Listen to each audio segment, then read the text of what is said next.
चौथा सवाल भी हो रहा है, ये अरुण सेठ जी का सवाल है और वो दक्षिण कन्नड़ा से हैं। उनका सवाल है कि कांग्रेस ने हर जगह मुफ्त रेवड़ियों का वादा किया है। मुफ्त की रेवड़ियों की राजनीति पर आपके क्या विचार, हमारा मार्गदर्शन करिए। एक तो मुझे अच्छा लगा कि हमारे कन्नड़ा भाषी भी लोग और छह दक्षिण कन्नड़ा में भी रेवड़ी शब्द समझ आ गया है। देखिए, हमारे देश में कुछ राजनीतिक दलों ने राजनीति को सिर्फ सत्ता और भ्रष्टाचार का साधन बना दिया। इसको हासिल करने के लिए वो साम दाम दंड भेद हर तरह का तरीका अपना रहे हैं। इन राजनीतिक दलों को देश के भविष्य की, आने वाली पीढ़ियों की, मेरे कर्नाटका के बच्चों की, मेरे कर्नाटका के नौजवानों की, मेरे कर्नाटका की नौजवान बेटियों की, उनको कोई चिंता नहीं है।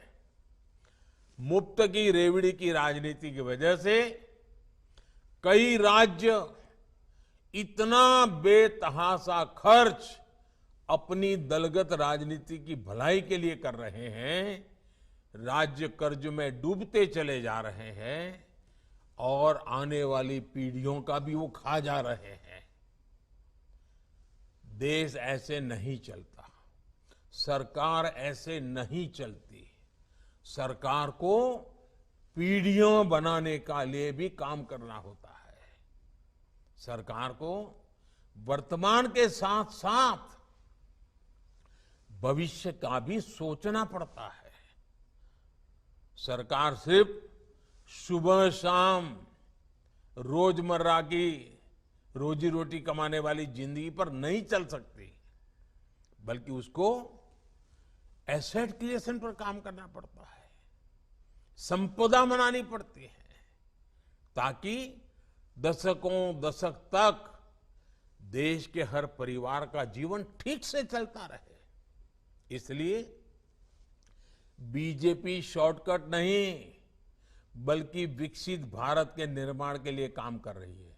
और आप कभी रेलवे स्टेशन पर गए होंगे तो देखते होंगे, कुछ लोग एक प्लेटफॉर्म से दूसरे प्लेटफॉर्म पर जाना है तो ऊपर का वो ब्रिज छोटा सा चढ़ करके जाते हैं, और कुछ लोग जल्दी में नीचे ही कूद करके पटरी क्रॉस करके भागने की कोशिश करते हैं। वहां लिखा होता है, shortcut will cut you short.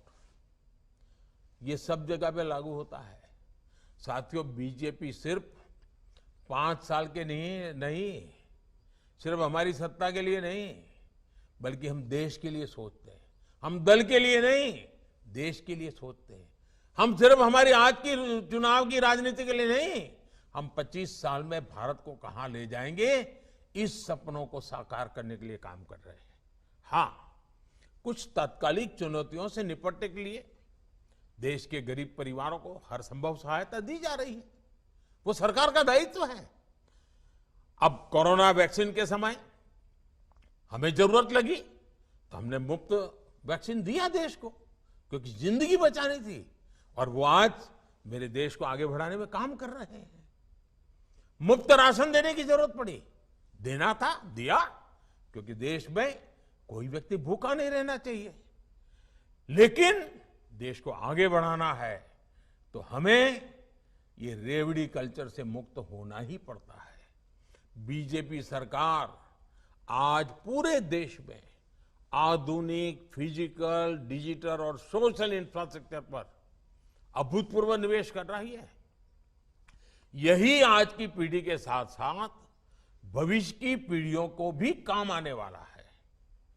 अब देखिए, road, rail, airport, port, solar park, गरीबों के घर, पानी की लाइनें, gas pipeline, medical college, AIIMS, IIT, triple IT, IIM, ऐसी संपदा बनाने पर हमारा फोकस है।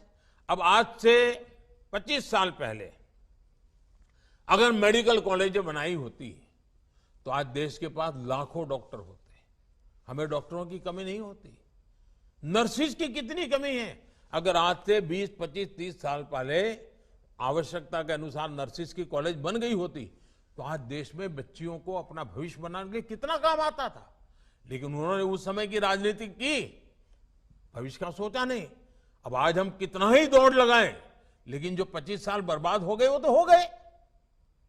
और इसलिए मेरी नौजवानों से खास विनती है कि जो रेवड़ी बांटने वाले आपको मूर्ख बनाने की कोशिश करते हैं ना, आप अपने उज्जवल भविष्य, अपने संतानों के भविष्य के लिए सोचिए। और मैं पक्का कहता हूं, जिस दिशा में हम चल रहे हैं, जिन मजबूती पर चल रहे हैं, इसका लाभ कर्नाटक को भी मिल रहा है। अब फॉरेन डायरेक्ट इन्वेस्टमेंट की बात करें, एफडीआई की, और मेरी तो एफडीआई की दूसरी भी व्याख्या है। एफडीआई की एक पॉपुलर व्याख्या है फॉरेन डायरेक्ट इन्वेस्टमेंट, और मेरी एक और व्याख्या है first develop India. FDI first develop India. अब देखिए, कांग्रेस के शासनकाल में एफडीआई का क्या हाल आता है। 1 लाख करोड़ रुपए का निवेश आया, जबकि बीजेपी के 4 साल में 4 लाख करोड़ रुपए से ज्यादा निवेश आया है। कांग्रेस की झूठ की रेवड़ियों का पर्दाफाश करने के लिए आपको कांग्रेस शासित दूसरे राज्यों की सच्चाई भी लोगों को बतानी होगी। और आपको ये सारा नेट पर देखोगे तो मिल जाएगा, आंकड़ों के साथ मिल जाएगा। हिमाचल के लोग, अभी अभी चुनाव हुआ है ना, 1 साल हो गया, हिमाचल के लोग आज तक कांग्रेस की गारंटी पूरी होने का इंतजार कर रहे हैं। वादे किया कुछ नहीं। राजस्थान के लोग भी कांग्रेस की गारंटी पर आज आंदोलन कर रहे। भाई क्या हुआ, सरकार का 4 साल बीत चुका, अभी तक गारंटी ही रह गई। कांग्रेस मतलब झूठ की गारंटी, कांग्रेस मतलब भ्रष्टाचार की गारंटी, कांग्रेस मतलब भाई भतीजावाद की गारंटी। कांग्रेस अब उस स्थिति में है जब वो ना कोई सच्ची गारंटी दे सकती है, और आपको तो मालूम है मेरे नौजवान दोस्तों, कांग्रेस की वारंटी तो बहुत पहले ही एक्सपायर हो चुकी है। जिसकी वारंटी एक्सपायर हो चुकी है उसकी गारंटी का मतलब क्या है जी? आइए देख। ಪ್ರಧಾನಿಗಳು ಮಂಗಳೂರು ಕ್ಷೇತ್ರದ ಕಾರ್ಯಕರ್ತ ಅರುಣ್ ಸೇಠ್ ಅವರ ಪ್ರಶ್ನೆಗೂ ಕೂಡ ಉತ್ತರಿಸುವಂತಹ ಕೆಲಸವನ್ನ ಮಾಡಿದ್ದಾರೆ ಪ್ರಧಾನಿಗಳು। ಈ ಮೂಲಕ ಕಾರ್ಯಕರ್ತರಿಗೆ ಒಂದು ರೀತಿಯ ಅರುಣ್ ಸೇಠ್ ಅವರ ಪ್ರಶ್ನೆ ಮೀಟಿಂಗ್ ನಲ್ಲಿ ಶಿವಮೊಗ್ಗ ಗ್ರಾಮಾಂತರದ ವಿರೂಪಾಕ್ಷಪ್ಪ, ಮೊಳಕಾಲ್ಮೂರು ಕ್ಷೇತ್ರದ ಫಕೀರಪ್ಪ, ವಿಜಯನಗರ ಕ್ಷೇತ್ರದ ಕಾರ್ಯಕರ್ತ ಚಂದ್ರಶೇಖರ್ ಅವರ ಪ್ರಶ್ನೆಗಳಿಗೆ ಉತ್ತರಿಸಿದ್ದಾರೆ ಪ್ರಧಾನಿಗಳು। ಮಂಗಳೂರು ಕ್ಷೇತ್ರದ ಕಾರ್ಯಕರ್ತ ಅರುಣ್ ಸೇಠ್ ಅವರ ಪ್ರಶ್ನೆಗೂ ಕೂಡ ಉತ್ತರಿಸುವಂತಹ ಕೆಲಸವನ್ನ ಮಾಡಿದ್ದಾರೆ ಪ್ರಧಾನಿಗಳು। ಈ ಮೂಲಕ ಕಾರ್ಯಕರ್ತರಿಗೆ ಒಂದು ರೀತಿಯ